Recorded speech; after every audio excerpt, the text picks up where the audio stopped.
তোমার কাছে আমি পবিত্র রিজিক চাই আল্লাহ, তোমার কাছে আমি কবুলযোগ্য আমল চাই, আমার আমলগুলো যেন কবুল হয়। এই দোয়াটা করতেন। এই দোয়াটা পড়বেন তো সবাই। বিষ্ণু ইসলাম নিজে পড়তেন সকালবেলা, একেবারে দিনের শুরুতেই রিজিকের বরকতের জন্য দোয়া করে তিনি ওনার ডে স্টার্ট করতেন। কোরআনে অনেক আয়াতে রিজিকের জন্য দোয়ার ব্যাপারে পাওয়া যায়, আমরা সেদিকে যাব না।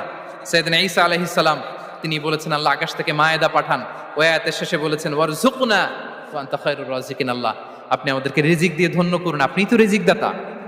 আল্লাহ নবী ইব্রাহিম আলাইহিস সালাম তিনি দোয়া করেছেন রব্বি জাআল হাযা বালাদান আমিনা ওয়ারযুক আহলাহু মিনাস সামারাত, আল্লাহ এই জনপদকে মক্কাকে আপনি পবিত্র নগরী, এই নগরীকে আপনি নিরাপদ নগরী করুন, আর এই নগরীর অধিবাসীদেরকে আপনি ফলমূল দিয়ে রিজিক দান করুন। তাহলে নবীরা তারা স্বয়ং রিজিকের দোয়া করেছেন। আমরা যেন রিজিক প্রাপ্তির জন্য, রিজিকে বারাকার জন্য আল্লাহ তাআলার কাছে দোয়া করি। আরবের একটা